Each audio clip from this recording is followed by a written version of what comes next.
Amém. Rogai por nós, Santa Mãe de Deus. Amém. Vamos abrir a nossa Bíblia em Lucas capítulo 7, versículos do 1 ao 10. Lucas 7, do 1 ao 10.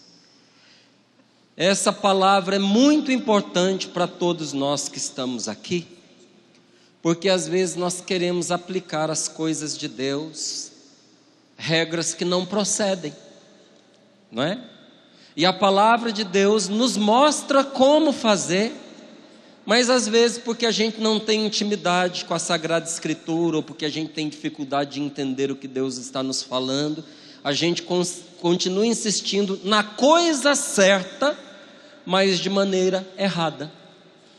Por exemplo, antes da gente ler, uma situação para a gente entender.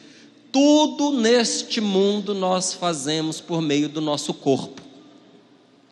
Por que a gente tem que zelar do nosso corpo? Por que a palavra de Deus nos pede para a gente ser casto? Para a gente não se gastar sexualmente de maneira errada? Porque o nosso corpo é santo. Porque nós somos templos de Deus. Às vezes quando a gente vai falar com uma pessoa sobre castidade, insiste sempre naqueles aspectos negativos, né? Para você não pegar uma doença, para você não fazer um filho fora de casa, e a gente vai ali sempre pelo pior. Mas não é só uma questão de coisa negativa, é uma questão de você ter respeito com você mesmo. Você não achou seu corpo no lixo para você gastar com quem não te valoriza. E se uma pessoa te ama, te respeita, te valoriza, ela entenderá que na sua vida também tem processos que precisam ser respeitados, que há um tempo para cada coisa que você precisa fazer, e um tempo inclusive para um envolvimento mais profundo entre duas pessoas, um tempo e um processo.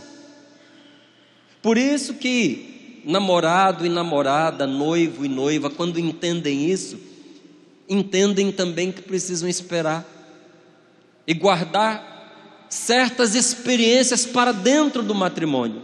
Não é só pelo negativo, porque hoje você pode se proteger com uma camisinha, você pode se proteger com um anticoncepcional, que protege de uma gravidez, mas não protege você dos efeitos colaterais que ele tem e sempre tem.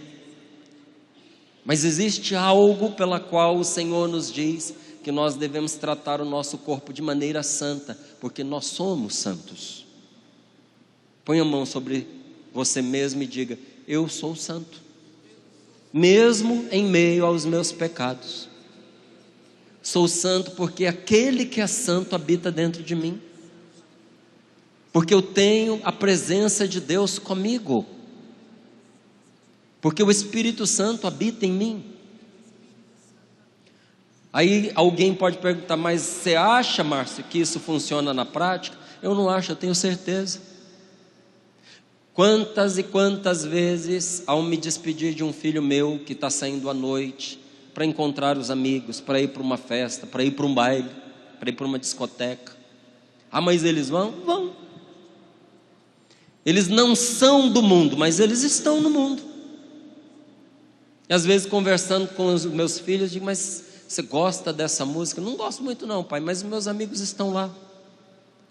Então eu vou para encontrar os meus amigos. Não são do mundo, mas estão no mundo, sujeitos a todas as dificuldades, a todas as tentações e a todos os pecados. Então ali na porta, me despedindo, eu abraço, eu beijo e digo: não se esqueça de quem você é. Tome cuidado. Não beba coisas que as pessoas, que gente desconhecida te dê. Não segure mochila de quem você não conhece, que você não sabe o que tem dentro. Não se envolva com uma pessoa desconhecida. Respeite-se, ame-se. E se uma moça não mostra dignidade, ensine-a a ter dignidade, tratando-a com dignidade, porque você é templo da presença de Deus, meu filho. Tudo neste mundo que nós fazemos por meio do corpo. Então, até o amor de Deus que nós experimentamos Como é que você viveu, Márcio, a experiência do amor de Deus na sua vida? Minha gente, minha família desistiu de frequentar a igreja muito cedo. Eu morava em Brasília e tinha lá um padre que está vivo até hoje, machista, falador de palavrão, e que gostava de contar piada de mulher na missa, piada indecente, sem paciência nenhuma. O menino começava a correr dentro daqui, tira esse capeta daqui, diabo. Eu tenho um amigo, eu tenho porque ele faleceu, mas no meu coração ele permanece vivo. Fez cursinho junto comigo, passou em concurso, se tornou juiz. Faleceu numa desses voos aí de asa delta, ultraleve. Morreu muito jovem. Esse meu amigo era de igreja, participando de grupos de catequese, deixou a igreja por causa dos padres. Falta de testemunho. E o meu pai também, muito cedinho, ele resolveu deixar a igreja, porque ele achava engraçadas as piadas do padre, ainda tirava sarro da minha mãe, fazendo muita raiva nela, mas ele também desaprovava. Então, quando eu estava ali com uns 7, 8 anos, lembro da mamãe sentar na nossa frente e dizer: eu e seu pai não vamos mais para a igreja, e se a gente não vai, não vamos obrigar vocês a irem. Eu tinha 7, a outra tinha 5, a outra tinha 3. Eu olhei para minha mãe, 7 anos de idade, e pensei assim: até hoje era obrigatório, se não fosse apanhava, porque missa tem que ir, Deus está lá, agora eu vou se eu quiser? Não. 7 anos de idade, eu falei: mamãe é que está errada, se ela não vai eu vou. E eu fui, e continuei, e levei minha irmãzinha do meio junto, e nós fizemos a primeira Eucaristia, e nós fizemos a perseverança, nós fizemos a crisma. E quando eu terminei, estava terminando a crisma, eu comecei a pensar comigo: e agora, para onde que eu vou? Porque a maioria das igrejas é assim, é catequese, primeira comunhão, perseverança até a crisma, faz a crisma, às vezes tem uma perseverançazinha e depois não tem mais nada. Falei: o que eu vou fazer? E naquela altura em que eu estava me preparando para fazer o crisma, eu ia para a catequese, né? Me preparando, e tinha um grupo do coral da igreja, que era praticamente o meu grupo de crisma, menos eu. Se eu cantar, você vai entender por quê. Então, quem era o coral da igreja? O grupo do crisma, menos o Márcio. Chegou um dia, num domingo após a Páscoa, que aquele grupo de crisma estava reunido num cantinho da igreja. Eu falei: nossa, a crisma se reuniu mais cedo, deixa eu ir lá ficar com eles. E eles estavam, na hora que eu cheguei, eles estavam distribuindo ovo de Páscoa. Eu falei: nossa. Aí quando chegou na minha vez, o rapaz entregou o ovo e disse assim: você não é do coral. Muito chato você entrar aqui no meio de nós para receber o ovo. Gente, eu era tão tímido, eu queria morrer naquela hora. Aí ele disse: vai ficar mais chato ainda se eu não te der, então pega o ovo. Mas se no sábado que vem você não estiver aqui no coral, eu vou chamar seu nome no microfone e você vai me devolver esse ovo. Gente, que ovo amargo, que tristeza, que vergonha. Eu fui, eu tinha 13 para 14 anos. Eu fui para aquele grupo do coral, até gostei. Não tinha ido porque ninguém tinha me convidado. E lá no grupo do coral, estava satisfeito, mas eu já estava achando que eu estava em muita coisa. Uma senhora que participava do grupo do coral, porque ela também fazia o crisma, vira para mim e diz assim: é tão bonito ver você tão jovem. Ela já era uma senhora. Você tão jovem aqui, se preparando para crisma, cantando no coral da igreja. Eu quero convidar você para ir para o grupo de oração que acontece toda sexta-feira aqui no Círculo Operário de Taguatinga Norte. Venha para poder participar conosco. Gente, quando eu ouvi aquele convite, eu odiei com todas as forças da minha alma. Eu olhava para aquela mulher e perguntava: o que eu vou responder para essa mulher? Eu já estou na catequese, eu vou na missa ao domingo, eu estou no sábado no coral, eu vou pegar minhas coisas e vou botar a cama na igreja. Minha mãe não vai, meu pai não vai, eu estou mais na igreja do que fora. E eu dizia para mim mesmo assim: tenha coragem, seja homem, olhe nos olhos dela e diga que você já está em coisa demais e que você não vai. Aí eu respirei fundo, olhei para ela e disse: que dia que é mesmo? Eu passei a semana com raiva de mim e me dizendo: bem feito, você merece, para você aprender a responder o que você pensa. Agora você vai ter que ir nesse grupo de oração. Bem feito para você aprender. Chegou a sexta-feira, que parece que nunca chegava, porque eu enfrentei a angústia de sábado até sexta. E quando eu estava a caminho do grupo de oração, eu pensava assim comigo: eu vou chegar lá, eu vou procurar essa mulher, eu vou sentar do lado dela para ela me ver, vou cumprir o que eu prometi e nunca mais eu apareço lá.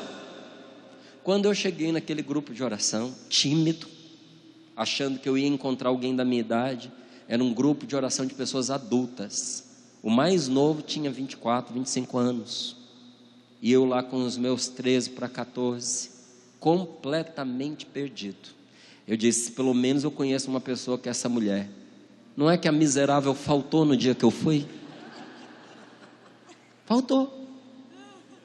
Então eu não tinha referência, eu nunca tinha ido lá. Mas eu fui recebido com tanto carinho naquela porta, que era como se aquelas pessoas me conhecessem há muito tempo. Vieram me buscar, me abraçaram, me beijaram, me conduziram para um lugar, disseram para mim: ó, esse lugar aqui estava esperando por você. Como é que você vai embora? E eu olhava e pensava: será que eu estou na nossa igreja mesmo? Falei: que lugar diferente, pessoas diferentes. Aí começou o grupo de oração de um jeito que eu nunca tinha visto católico rezar. E cantava, e batia a palma, e levantava as mãos, e as pessoas rezavam espontaneamente. E não era na igreja, era num círculo operário, era um salão para as pessoas ali, tipo essas associações. E eu comecei a achar que eu tinha errado de lugar. Porque primeiro, a mulher que me chamou não estava. Segundo, aquele jeito de rezar era muito diferente. Quando começou a oração em línguas, aí eu tive certeza que eu entrei na igreja errada. Eu falei: eu estou na igreja crente, não é católico. Por isso que eu não vi a mulher. E comecei angustiado a procurar algum rostinho para ver se eu conhecia. Aí eu vi um que era ministro. Aí vi uma outra pessoa que estava sempre na missa. Eu falei: não, eu acho que é aqui mesmo. E numa certa altura, pediram para a pessoa estender a mão e tocar em quem estava do lado. Então quem rezou por mim não era quem estava lá na frente, é quem estava sentado no banco ao meu lado. E era para pedir naquela noite o batismo no Espírito Santo para a pessoa que estava sentada perto de você. Essa oração não durou 2, 3 minutos, mas Deus precisava só daquilo. Naquela noite, naquele grupo de oração, Deus me curou de 3 coisas: de uma solidão profunda, porque aos meus 13 para 14 anos de idade, eu era uma pessoa extremamente só. Eu me sentia só. Eu não me sentia querido nem dentro de casa, nem fora de casa. Eu me sentia abandonado. Deus me curou de uma tristeza, porque eu era jovem e eu tinha momentos de alegria, mas o meu normal era de tristeza. Hoje é o inverso. Hoje eu sou feliz, hoje eu tenho alegria. E de vez em quando, muito dificilmente, alguma coisa assim me dá uma entristecidinha, mas eu já levanto e já começo, já tomo meu caminho. Inverteu. Mas eu era uma pessoa tão triste que fazia parte do meu dia pensar uma maneira de tirar a minha vida. Esse era um dos pensamentos mais comuns que eu tinha. Como é que eu vou me matar? Cortando o pulso? Se o papai tivesse uma arma para eu dar um tiro? enforcar, eu acho que deve sufocar muito. Então eu ficava pensando. Eu dividia os sentimentos que eu tinha dentro de mim entre o respeito e o ódio aos meus pais. Quantas vezes eu olhava para minha mãe, olhava para meu pai e pensava, mas é meu pai, senão eu socava ele. É minha mãe, não posso levantar a mão contra ela. Mas a palavra de Deus nos diz: pais, não irriteis os vossos filhos, para que eles não desanimem da vida. E tem muito pai que leva o filho ao limite. E eu era um desses filhos que eram levados ao limite. Talvez porque a minha mãe era doente, talvez porque meu pai era muito ausente. Mas a situação era tão insustentável que com 14 para 15 anos eu passei num concurso, fui embora de casa e nunca mais voltei. Era muito difícil. Mas antes de eu sair de casa, uns 6 meses antes, eu tive o meu encontro pessoal com Jesus. E esse encontro me transformou de uma tal maneira que o meu pai e a minha mãe ficaram preocupados. Eu lembro do papai e a mamãe conversando a meu respeito, sem saber que eu estava ouvindo. Aconteceu alguma coisa com esse menino, ele está fora do normal, ele não briga mais, ele não agride mais, ele não responde mais a gente.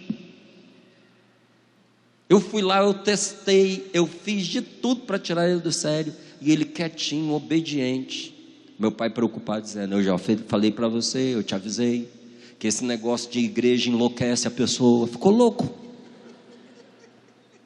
E o papai falava para minha mãe: 2 coisas faz a pessoa ficar louca: estudar demais e rezar demais. Ele já estudava demais, agora ele reza demais, enlouqueceu.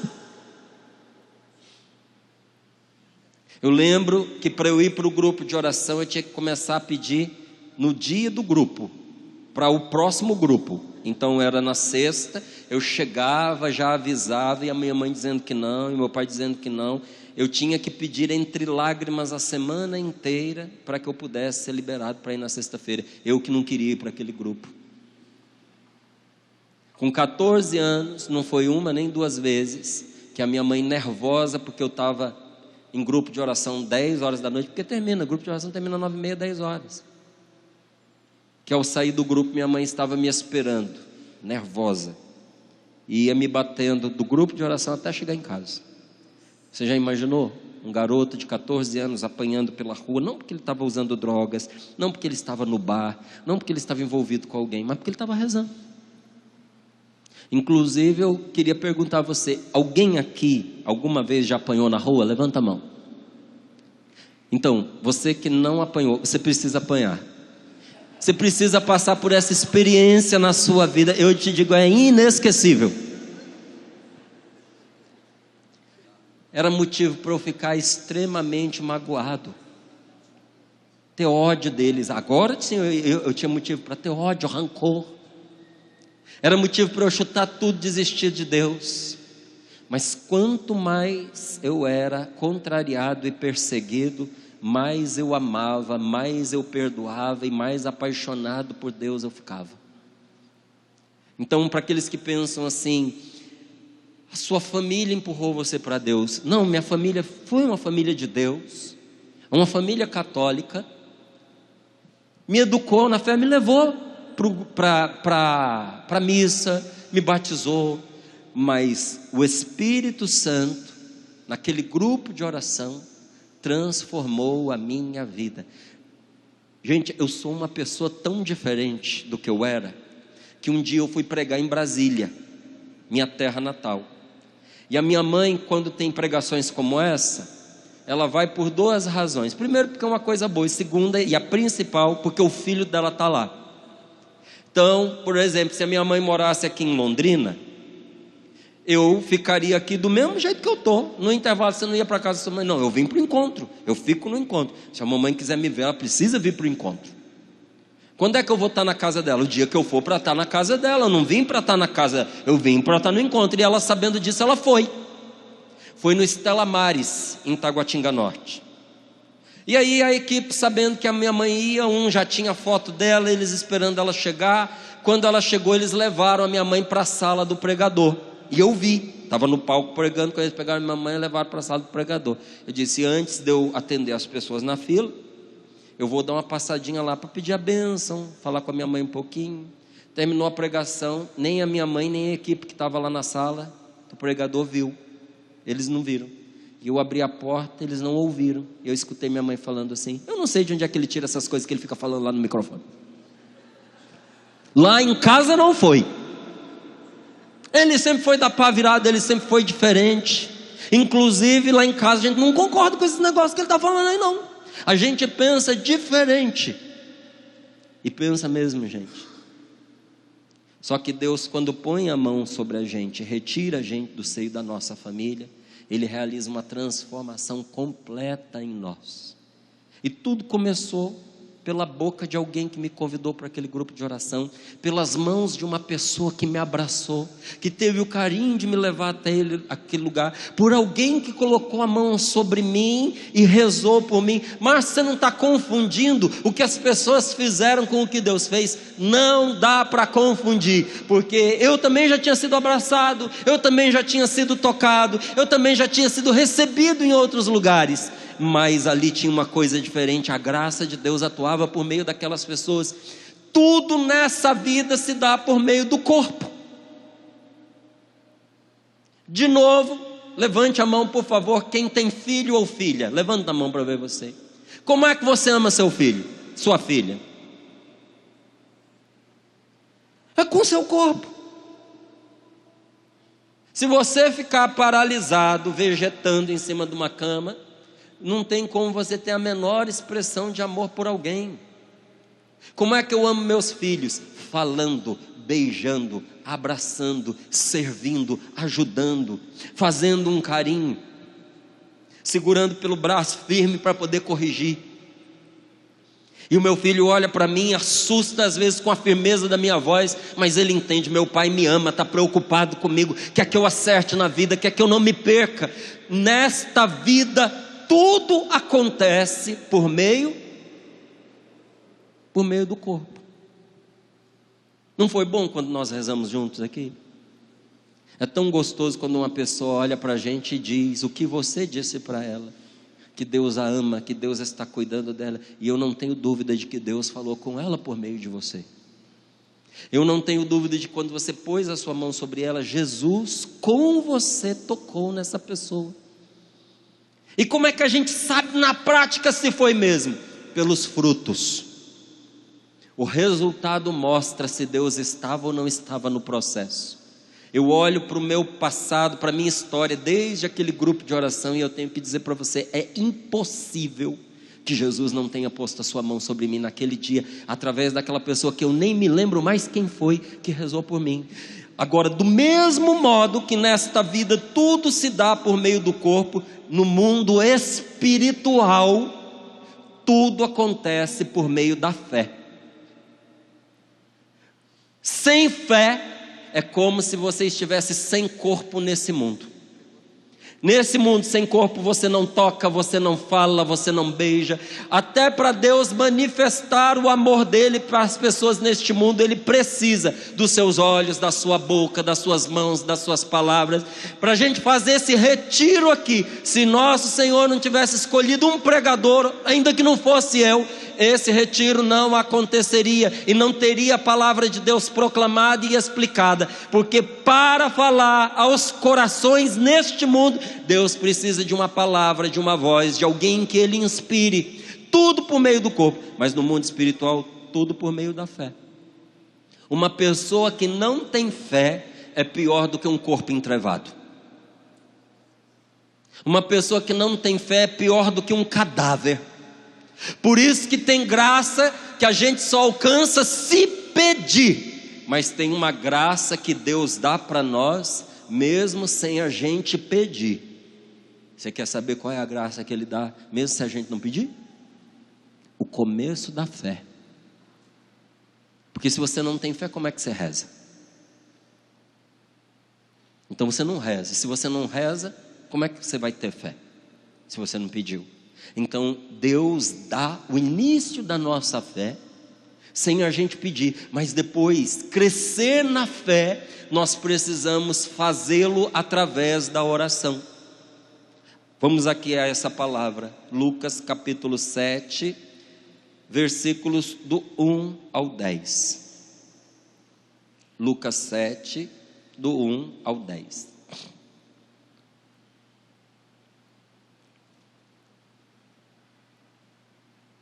Todos acharam?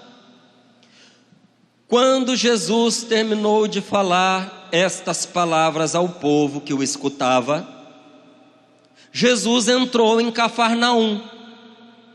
Havia um centurião que tinha um servo a quem estimava muito. Esse servo estava doente, à beira da morte.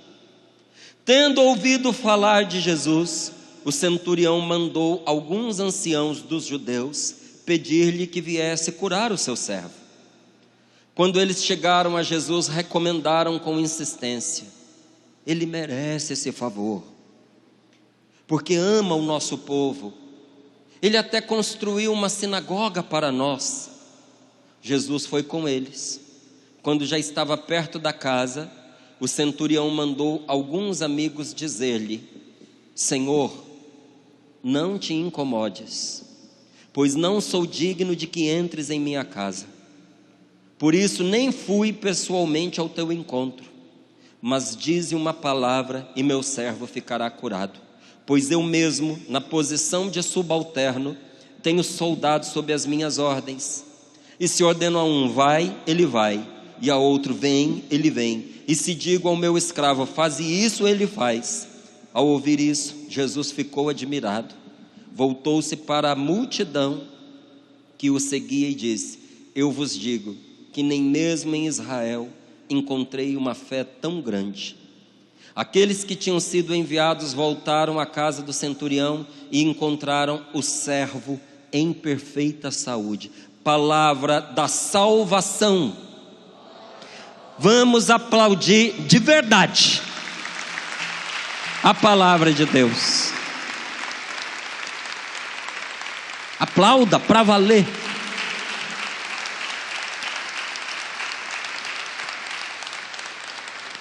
Jesus estava pregando, e esse homem, quem era o centurião? Era um comandante romano, porém um comandante de patente mais baixa, que tinha, mas não tão baixa, que tinha 100 homens sob o seu comando, por isso centúria, de cento. Então ele tinha 100 soldados que obedeciam a ele, é uma guarda considerável. E esse homem era temente a Deus. Ele não era judeu, ele não era do povo de Deus, ele não era do povo escolhido, ele era um romano. Mas um homem piedoso, inclusive escutando os judeus, começou a participar da fé deles, ao ponto de mandar fazer uma sinagoga. O que é uma sinagoga? É o que mais se parece com essa igreja que nós temos aqui. Na sinagoga era o lugar onde os judeus liam a palavra de Deus e explicavam, pregavam. Onde é que isso acontecia? Na sinagoga. E no templo? No templo acontecia o sacrifício dos animais. O templo não era o lugar da pregação da palavra. O templo era o lugar onde as pessoas iam para encontrar a remissão dos pecados. Era onde ele levava as pombinhas, os cordeiros, os touros. Aí no altar se cortava o animal e pelo sangue aspergido sobre a pessoa se pedia o perdão dos pecados dela. E dependendo do tamanho do pecado era o tamanho da oferta. Então o templo era o lugar do sacrifício e a sinagoga era o lugar da palavra de Deus. Aqui nós temos as duas coisas: o altar do sacrifício e o altar da palavra de Deus. Tanto, normalmente é lido ali, não é? É ali? Tanto que você vai ver, ó, é feita do mesmo material, não pode ser diferente. Ah, Márcio, na minha igreja está diferente, está errado. Por quê? Porque são dois altares. Aquele altar ali é tão santo quanto aquele altar ali. Por isso que naquele altar não se dá avisos, naquele altar não se faz comentários. provavelmente é nesse aqui, ó. E inclusive recomenda-se que a pessoa que vai fazer o comentário nem suba. O melhor lugar é para ela aqui embaixo, porque ela é só comentarista. Anima as pessoas, vamos começar a missa, vamos ficar de pé, aqui embaixo. Lá em cima quem? Aquele que vai ler a palavra de Deus, no altar da palavra de Deus, e aquele que vai realizar o sacrifício no altar do sacrifício. Então dentro da nossa igreja, a sinagoga e o templo estão juntos, entendeu? Jesus tinha ouvido daqueles homens que esse centurião construiu uma sinagoga para eles. Era um homem que valorizava a palavra de Deus.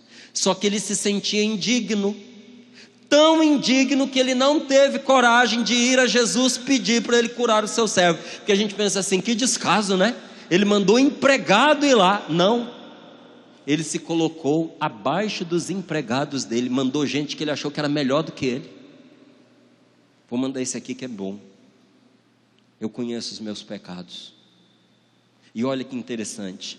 Mandou falar com os judeus, os fariseus, os chefes ali da sinagoga, para conversar com Jesus, para poder atender o pedido dele. E eles insistiam dizendo, ele merece, ele é um homem bom, ele ajuda a gente. E Jesus aceitou.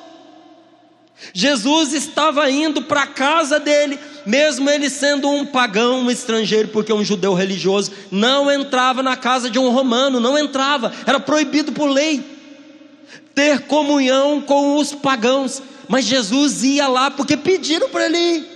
Só que esse homem sabia que havia uma regra, que um judeu não devia entrar na casa de um pagão, você entendeu?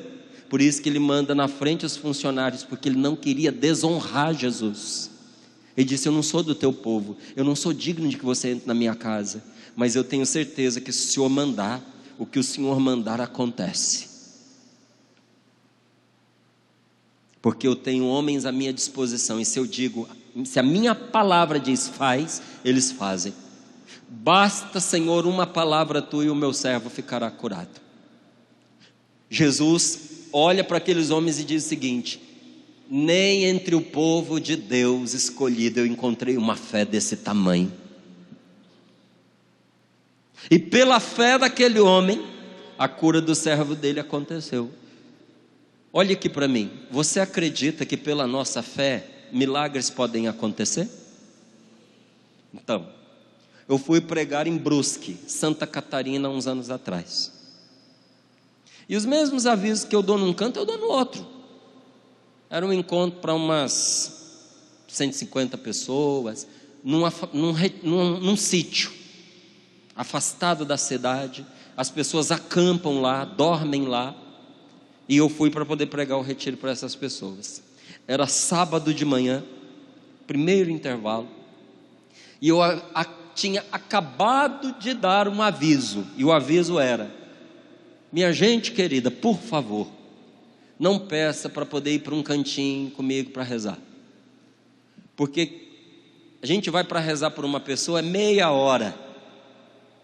E o intervalo é para a gente estar com todo mundo. Então essa meia hora que eu gasto com um, todos os outros ficam sem a atenção da gente. Eu falei, não é justo.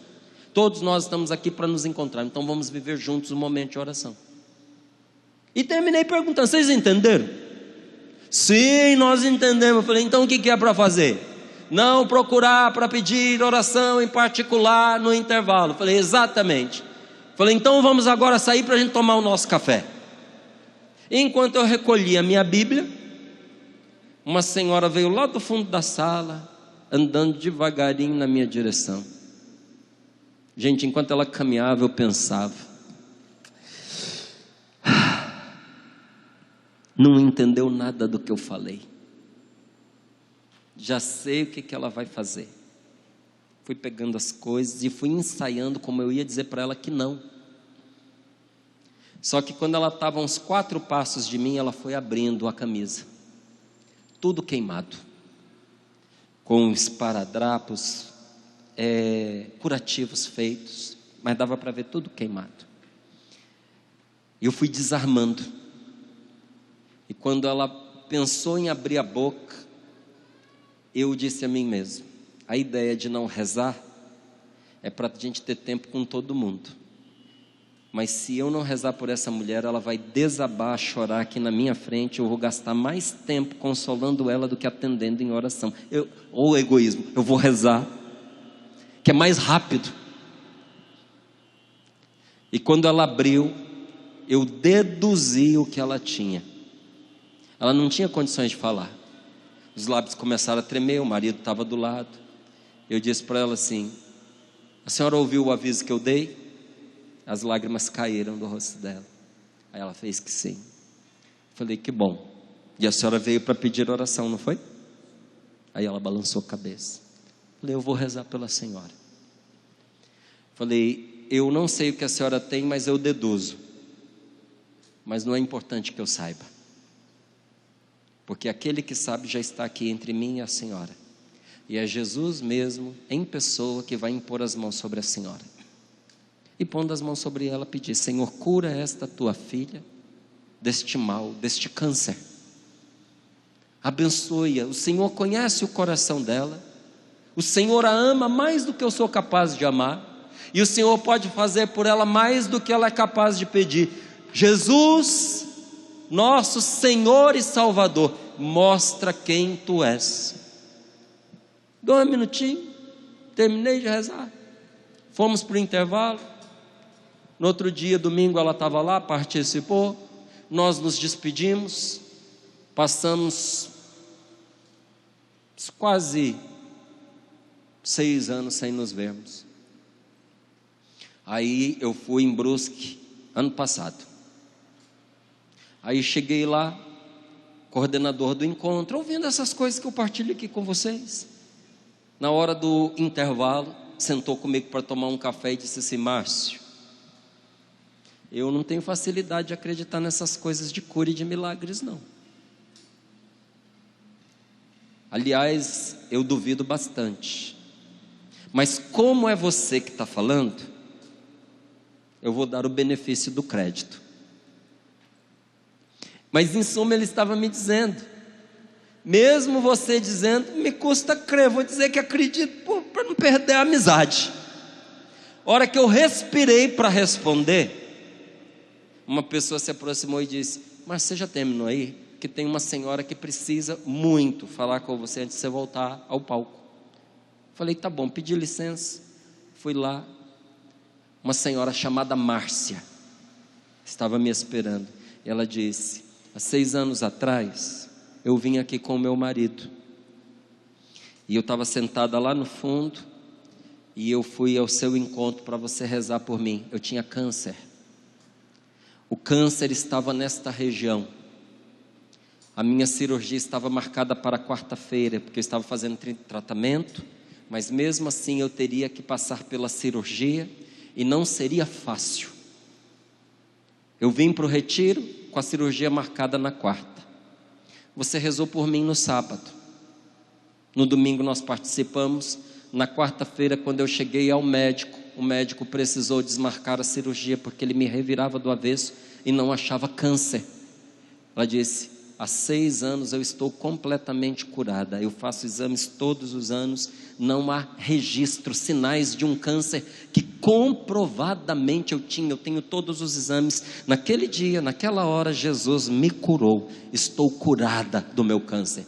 Aí eu disse: a senhora teria coragem de dar esse seu testemunho agora na frente de todas as pessoas lá? Ela disse: eu teria. Eu falei: fulano, tinha alguém da equipe de serviço do meu lado. Eu falei: corre, vai chamar o coordenador do encontro e fala para ele sentar bem aqui para ele ouvir o que vai acontecer agora. Porque tem pessoas que precisam ver para crer, mas a fé funciona ao contrário. Não é quem vê que acredita, é quando a gente crê que a gente vê acontecer. Não vem primeiro o fato, vem primeiro a fé. E é igualzinho o perdão. Tem gente que vive a vida esperando o sentimento mudar para poder perdoar. Você não vai perdoar nunca, nunca você esperando o sentimento melhorar, você ter vontade, um rompante para perdoar uma pessoa que pisou em você, que humilhou em você, que mentiu contra você, que caluniou você, que te traiu. Se você esperar o desejo aparecer, você vai morrer esperando.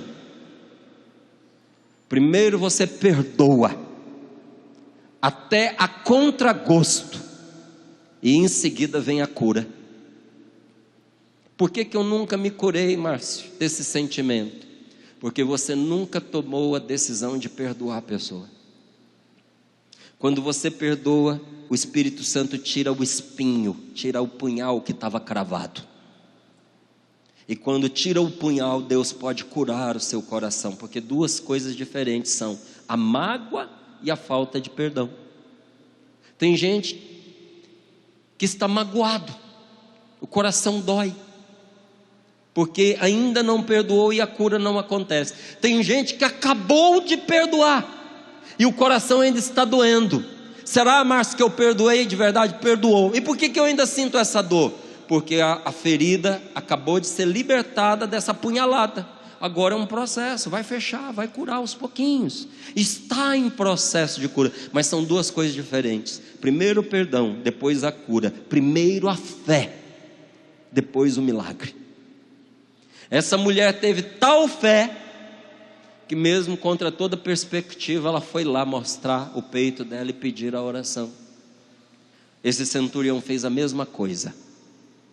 E eu quis trazer esta palavra para dizer a você: nós experimentamos o socorro de Deus, nós experimentamos a salvação nossa e dos nossos, mediante a fé. Eu vejo verdadeiros milagres acontecendo mediante a fé, em coisas grandes e em coisas pequenas. Então, por exemplo, como missionário, eu tenho muitas restrições materiais na minha vida, tenho muitas. E um dia meu filho, novinho, ele tinha ali uns 9 anos de idade, acostumou-se e entendeu a nossa dinâmica de vida. Então eles nunca foram pessoas assim, criadas em luxo, querendo presentes e roupas caras, nunca, nenhum dos dois. Tanto que o Rafael um dia sentou do meu lado e disse assim: pai, o senhor sabe que eu nunca te peço nada, né? E sabe o que eu tive que dizer? Sei, meu filho, é verdade. Ele falou: mas tem uma coisa que eu queria muito que o senhor me desse. Falei: diga lá. Ele disse: o senhor sabe que eu gosto de inglês e que eu quero aprender bem a língua. O meu sonho é ir nos Estados Unidos. Pai, me leva nos Estados Unidos? O senhor pode me levar? Falei para ele: não posso. Mas por que o senhor não pode? Eu falei: porque uma viagem como essa tem que eu, você, sua mãe, seu irmão, e ela está completamente fora da minha realidade. Mas o senhor não tem capacidade? Eu falei: tenho, capacidade eu tenho, só que eu tenho que sair da Canção Nova, arrumar um serviço que me pague o suficiente para eu poder te levar. Capacidade eu tenho, mas eu preciso renunciar à vida que eu escolhi para te fazer esse favor. Então, meu filho, eu tenho que te responder com o coração partido que não dá para eu te levar. Aí ele olhou para mim triste e disse: isso quer dizer que então eu nunca irei? Eu falei: não, eu não falei isso. Ele falou: é a mesma coisa. Eu falei: não. Eu falei: então qual é a solução? Eu falei: você quer ir? Ele disse: quero. Eu falei: então estude, trabalhe, ganhe dinheiro, compre a sua passagem, a minha, da sua mãe, do seu irmão, e a gente vai. Ele fez exatamente o que você fez agora. Ele riu e chorou ao mesmo tempo. Ele disse: eu pagar de vocês? Eu falei: qual que é o problema? Você é o meu pai. Eu falei: sim, como seu pai, não te falta comida, não te falta roupa, não te falta o remédio, e até alguma coisa do supérfluo você tem. Mas numa família, meu filho, ajuda quem pode mais. Se você tiver condições, você ajuda e eleva a família. Ele entendeu, mas eu vi que ele ficou meio triste. Ele disse: então não tem jeito. Eu falei: tem também outra possibilidade. Eu falei: reza, pede a Deus, vamos rezar. Gente, um pai conversar isso é dolorido. Quando um filho seu pede uma coisa que é boa, que seria possível com sacrifício, mas você percebe que apesar de você querer, você não pode dar. Mas eu nunca fiquei patinando, melancólico nessas coisas, não, vida que segue. Mas rezei. Não tinha passado 3 dias, uma coisa inusitada, que em todo o meu tempo de caminhada nunca tinha acontecido, aconteceu. Era noite, eu estava sentado na cama, a minha esposa já dormindo, eu estava rezando e estava passando os e-mails, porque às vezes a gente recebe alguns e-mails de pessoas que estão em situação limite, que precisam de uma palavrinha, que precisam de uma resposta. Então eu sempre leio, rezo por todos. Alguns eu consigo responder, a outros eu só rezo, mas todo e-mail que eu recebo eu leio. E entre os e-mails tinha um escrito assim, não tinha passado 3 dias, estava escrito assim: divina providência. Falei, não, interessante, cliquei lá, e estava escrito assim, eu tenho esse e-mail até hoje: prezado Márcio, eu me chamo fulano de tal, moro em Manaus, sou um empresário, e durante muitos anos eu afundei na depressão. Remédios e tratamentos com os melhores médicos nem sequer me ajudaram, mas o que me ajudou foi o Sorrindo para a Vida. Esse programa no qual você está todos os dias me colocou de pé, e eu acabei de me libertar de todos os medicamentos que eu tomava. Estou renovado, estou curado da minha depressão, estou extremamente agradecido a Deus, mas queria também agradecer a você por se colocar à disposição de Deus. E fiquei pensando no que eu poderia te dar de presente. E como eu também tenho filhos, pensei, isso tudo escrito, gente, do jeito que eu estou te falando, pensei, se quer agradar a um pai, agrade os seus filhos. Por isso eu pensei em dar aos seus filhos, não sei quantos são, se são 2, se são 3, se são 4, mas eu penso que são muito jovens, porque vocês são jovens. Então eu pensei em dar aos seus filhos uma viagem para os Estados Unidos, com tudo pago, as passagens, o hotel, alguns lugares para vocês se divertirem, para os seus filhos se divertirem, e algum dinheiro para que vocês não tenham que gastar lá o que vocês não têm aqui, e para que não seja um presente que pese para vocês. Já verifiquei com uma equipe aqui, que faz contato com o consulado, eles vão tirar os passaportes e os vistos e tudo mais, e se você aceitar, e por favor não recuse, porque esse presente não é para você, é para os seus filhos, então não recuse, por favor. Se você aceitar, eu gostaria de dizer que eu estou incluindo no pacote, não só os filhos, os pais também, porque como eles são pequenos, eles precisam de companhia. E terminou dizendo assim: não sou eu quem está dando, é Deus. Eu sou apenas aquele que entrega, porque os seus filhos precisam. Essa foi difícil eu ler sem chorar, porque os seus filhos precisam saber que a escolha que os pais dele fizeram nunca será um limite para aquilo que eles possam ter. Como é que esse homem podia saber disso? Eu não tinha contado para ninguém. Foi um assunto tão desconfortável que nem com a minha esposa eu voltei a conversar. Aí a Rose estava dormindo do meu lado, eu olhei para aquele e-mail e disse: esse homem é generoso, obrigado Deus por esse testemunho, mas ele não sabe o que ele está falando, porque 4 pessoas, numa viagem dessa que ele está falando, 10 dias, isso aí é uma fortuna. Falei, vou acordar a Rose. Acordei ela, peguei o tablet, coloquei no colo dela, leia isso daqui. Ela sentou, leu, fez assim, entregou e virou para o outro lado. Falei, exatamente o que eu pensei, o cara é louco. E fiquei tranquilo, dormi.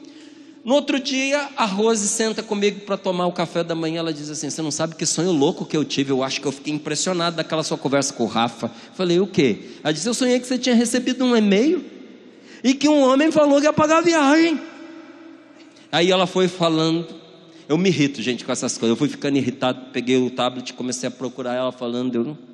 Aí eu peguei o e-mail, falei assim: é isso aqui que você está falando? Ela falou: ué, então não foi sonho não. Ela é sonâmbula. Ah, não foi sonho não. Eu falei, não, meu amor. Ela falou, você vai responder e dizer que sim, né? Eu falei, estou pensando. Demorei uns 20 dias para entrar em contato com ele.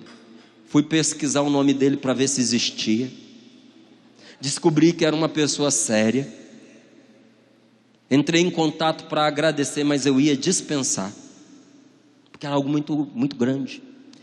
E quando eu entrei em contato com ele, foi impossível não aceitar. Ia ser uma ofensa.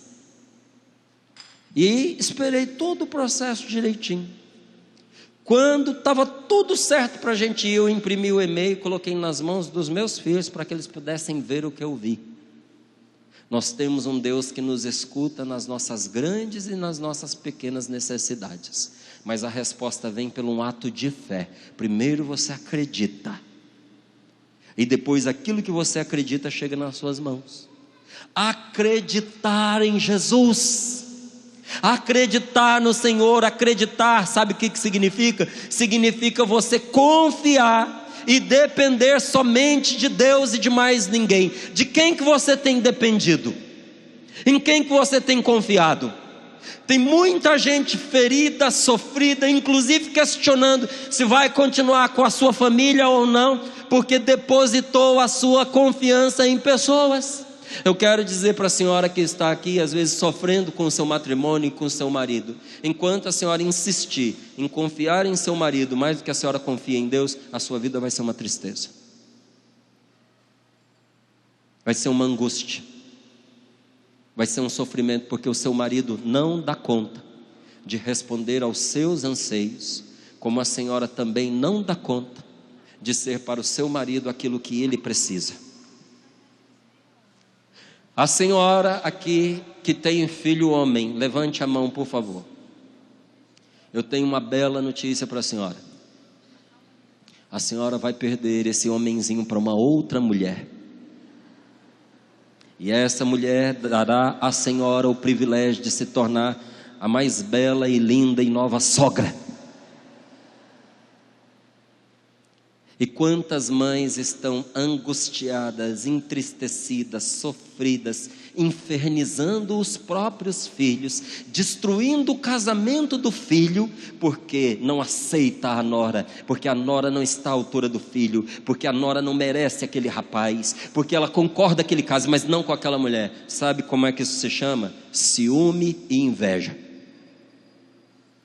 Deixe de ser invejosa, porque a senhora está maltratando o seu filho, e ao contrário de conquistá-lo ou reconquistá-lo, a senhora está criando um abismo entre o seu filho e a senhora. Queira Deus ele não se separe da mulher dele por sua culpa, porque ele vai culpá-la e vai carregar essa mágoa a seu respeito. E por que que isso acontece? Porque infelizmente tem mãe que coloca o filho no lugar de Deus, confia no filho como se fosse Deus, depende do filho como se fosse Deus, e fica pensando, ainda que não fale, quem é que vai cuidar de mim na minha velhice, se ele tem essa mulher que levou ele para longe de mim, agora eu vou ficar desamparada. A senhora vai ficar desamparada se a senhora não confiar em Deus. Às vezes o missionário entra na Canção Nova e começa a se angustiar, a se entristecer, porque a Canção Nova não está dando conta de cuidar. Não conseguiu dar o remédio que precisava no dia certo, na hora certa. Não conseguiu pagar o médico à altura. Às vezes o alimento que chega não é o melhor alimento. Às vezes uma necessidade que a pessoa tem de visitar o parente não vai conseguir. E a pessoa se angustia e se entristece porque colocou a sua confiança na Canção Nova. Gente, a minha confiança não está na Canção Nova. E eu não entrei na Canção Nova para receber o que quer que seja da Canção Nova. Eu entrei na Canção Nova porque Deus me disse, é lá o lugar que eu quero você. Eu dependo dEle. E Ele fará chegar para mim o necessário, da forma necessária, na hora necessária. Acreditar em Deus, confiar nele, depender somente dele e de mais ninguém. A fé é a mão que toma a obra salvífica de Jesus, pega a cruz de Jesus como se fosse nossa e oferece ao Pai dizendo, Senhor, eu não tenho dos meus méritos para oferecer, mas eu pego do seu Filho Jesus e ofereço como se fosse meu. A fé é o canal que faz com que a água da salvação chegue até nós. Não adianta você ter uma caixa d'água, uma piscina em cima da sua casa, se o encanamento estiver entupido. Você não vai ter água. Os reservatórios do céu estão transbordando de graças para a sua vida, mas tem que ter um canal que faz com que essa graça chegue até você. E que canal é esse? Não, eu quero ouvir. Está certo, mas eu ainda não ouvi. A fé, repita, a fé.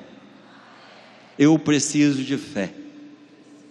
Às vezes, diga, às vezes me falta fé. A fé não é um sentimento.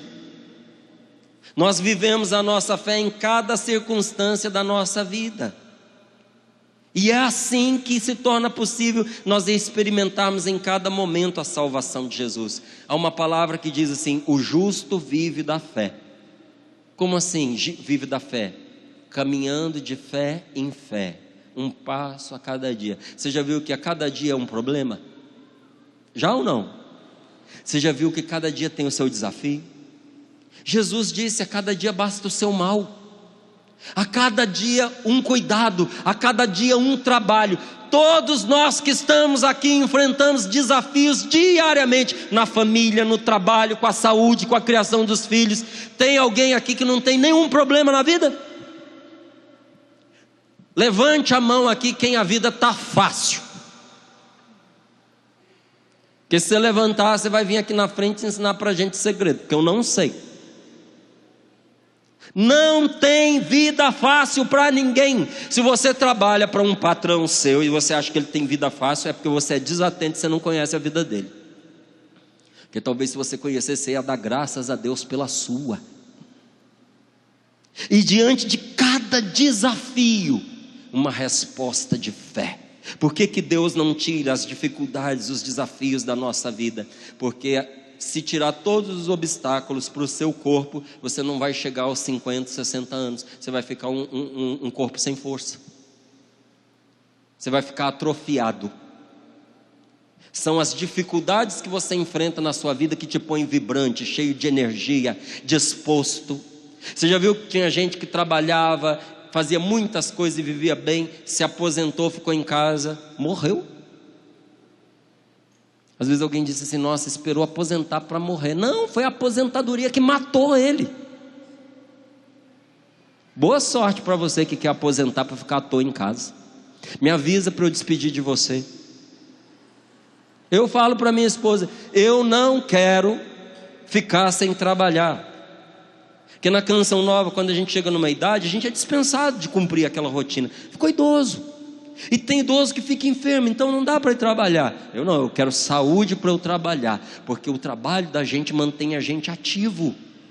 As dificuldades que você enfrenta na sua vida, dá vida espiritual para você. Então a gente caminha de fé em fé, e um passo não leva a gente até a meta, mas não leva até a meta, mas aproxima a gente dela. E a forma mais concreta que a fé manifesta na nossa vida é a conversão. Você quer se perguntar se você tem fé ou não? Pergunta para o seu irmão, para o seu colega aí do lado: você tem fé? De que tamanho é a sua fé? É grande? É pequenininha?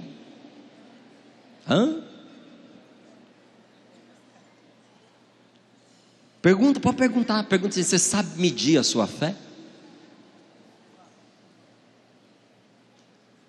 Cutuca aí com o cotovelo e diz assim: ele vai ensinar para você como é que você mede, ó. Ele descobriu e vai contar para nós.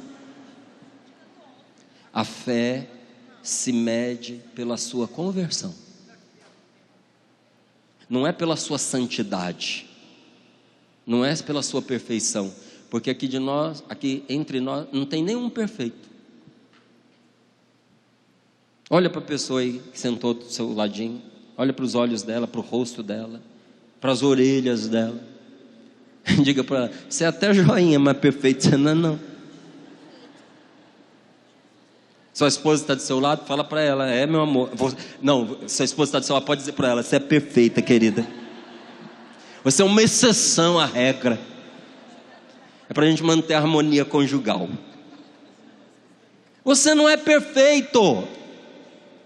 Eu não sou perfeito, não tenho essa ilusão, minha gente. Mas se você já galgou os caminhos da santidade, eu tenho certeza que nesses bancos aqui tem muito mais gente mais santa do que eu. Eu não estou aqui porque eu sou mais santo. Eu estou aqui porque Deus me deu esse carisma, essa missão de pregar a palavra. Mas a palavra que eu prego para você, eu prego para mim também. Eu também. Vem cá, querida. Vem cá para a mamãe te ver, vem. Sobe aqui para a mamãe ver você, vem. Vem cá, ó.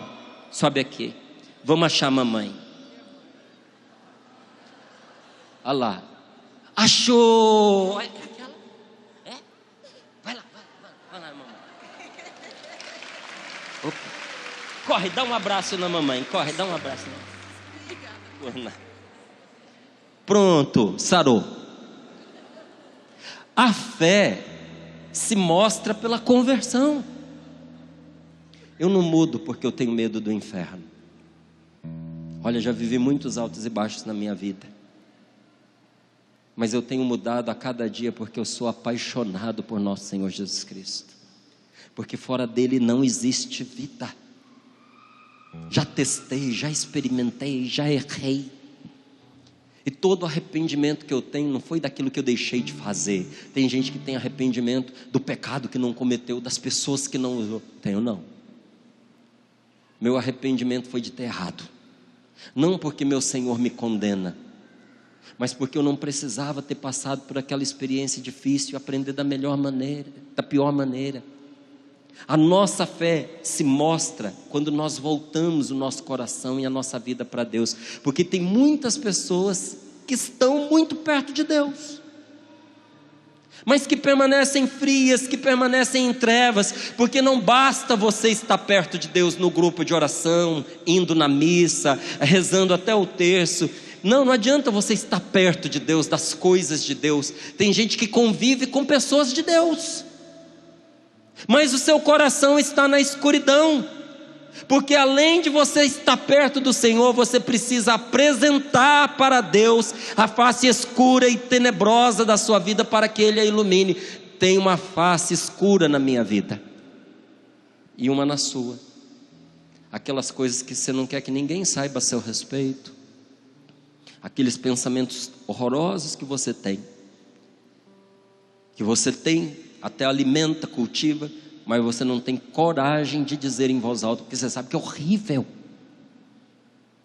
Desejos que existem dentro de nós, tanto de maldade contra o outro, quanto de perversão, de depravação. Mas eu vou rezar essas coisas. Você vai rezar o quê então?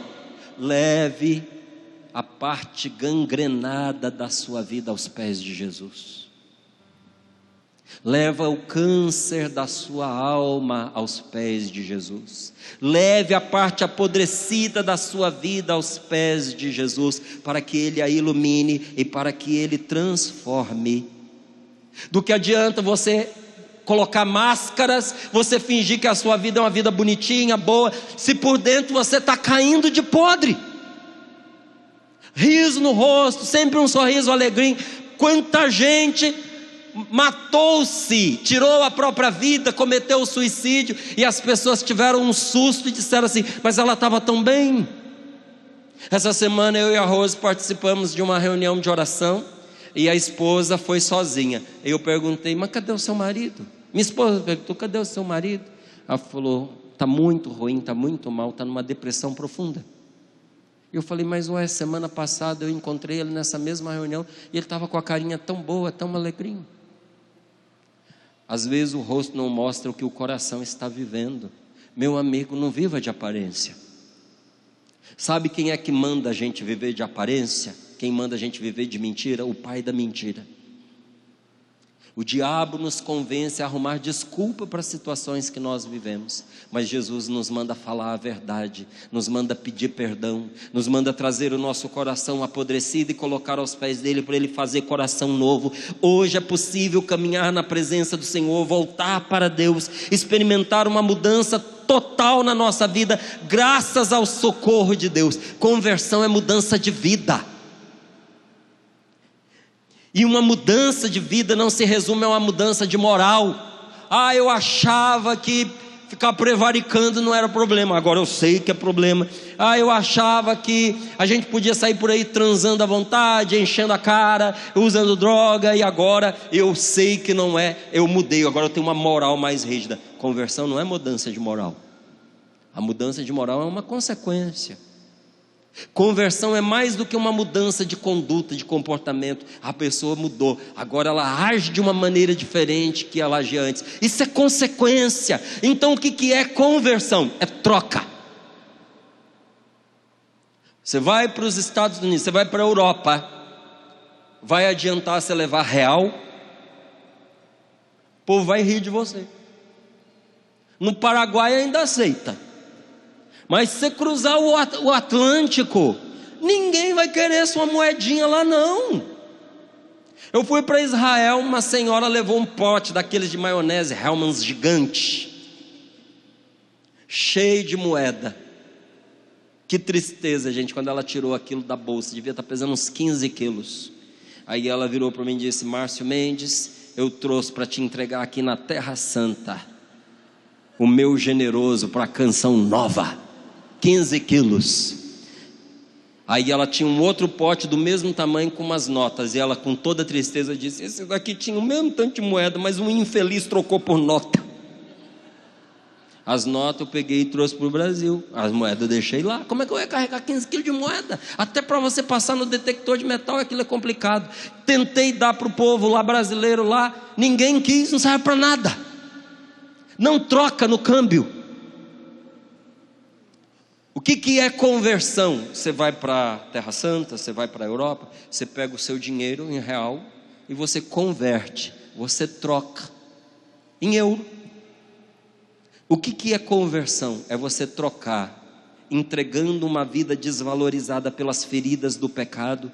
Em troca, nós recebemos a mesma vida de Jesus, a única que de verdade tem valor e que jamais se desvaloriza. É uma vida que vale a pena viver, porque é uma vida de alegria, uma vida de paz, uma vida de justiça, de entrega, de fé. Eu disse a você que Deus tirou 3 coisas da minha vida, e a terceira eu não te contei. Eu tinha um medo pavoroso de tudo, da vida, das pessoas, de escuro. Eu tinha medo do demônio. Lá em casa o medo que a gente tinha de escuro era tão grande que ninguém queria ficar por último para não ter que apagar a luz. Eu não perdi só o medo do demônio, eu não tenho medo de nada. Márcio, você não tem medo de morrer? Não, porque um dia todos nós vamos morrer. Você sabia que você vai morrer? Dá um sorriso para a pessoa ao seu lado que vai morrer logo logo, olha lá. Diga, capricha no sorriso, talvez seja o último, né? E com um sorriso nos lábios diga para ela: a senhora vai morrer, o senhor vai morrer. Não, consola. Pega de novo a mãozinha e diga assim: desculpa eu ter dito isso para você, falar que você vai morrer, então deixa eu consertar. Vai morrer mais cedo do que você imagina. Vai morrer. Vou ficar com medo do que é inevitável. Não. Alegria, paz, justiça, fé. Conversão não é somente você deixar o pecado para você viver honestamente, nem sequer é uma vida de fidelidade às coisas que estão na Bíblia, porque os fariseus cumpriam o que estava na Bíblia. Eles cumpriam os mandamentos, e nem por isso eles eram santos, e nem por isso eles estavam justificados. Lembra do fariseu e do publicano? Que o publicano estava lá pedindo perdão, batendo no peito. O fariseu diante do altar dizia: Senhor, eu te louvo porque eu não sou igual aquele miserável que está lá, pecador, safado, sem vergonha. Eu não, eu cumpro os teus mandamentos, eu faço jejum 2 vezes por semana, eu pago meu dízimo, eu dou esmola. Obrigado, Senhor, porque eu sou um justo. Ele não estava mentindo não, tudo que ele falou era verdade. Tanto que o outro era pecador, quanto que ele fazia todas essas coisas. Sabe como é que Jesus termina a história? Jesus diz: aquele que estava de joelhos pedindo perdão, foi perdoado e voltou para casa justificado.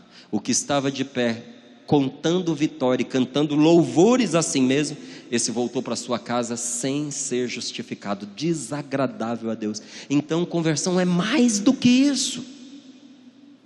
É você passar de servo de Deus, porque eu sei que tem gente aqui que serve a Deus. É você passar de servo de Deus a amigo de Deus. Gente, Deus é meu amigo. Outro dia eu contei no Sorrindo para a Vida, o povo ficou rindo de mim.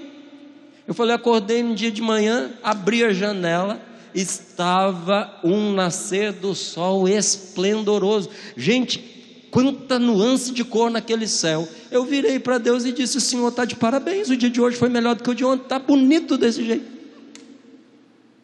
Eu falei para ele que eu senti vontade de falar, porque ele é meu amigo.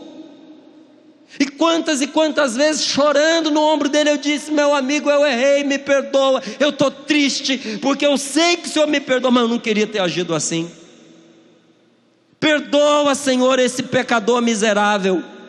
É de nós passarmos de servos a amigos de Deus e de amigos a filhos do Senhor, de não fazer o mal a ninguém, para deixar Deus fazer em nós aquilo que Ele quiser com a nossa vida. É fechar as portas ao pecado e a toda possibilidade de voltar à vida velha. Hoje precisa começar uma vida nova para você, para o Senhor e para a senhora. Se você quiser experimentar na sua vida que Jesus Cristo é Senhor poderoso, capaz de mudar todas as suas realidades, vai começar pela sua confiança e pela sua entrega. Primeiro você entrega e confia, e depois você verá, porque Jesus não pode transformar o que você não entregou. Márcio, eu vou correr o risco, como é que eu vou abrir mão disso que é tão importante para mim? Abrindo, confiando. Quero convidar você para a gente rezar um pouquinho agora.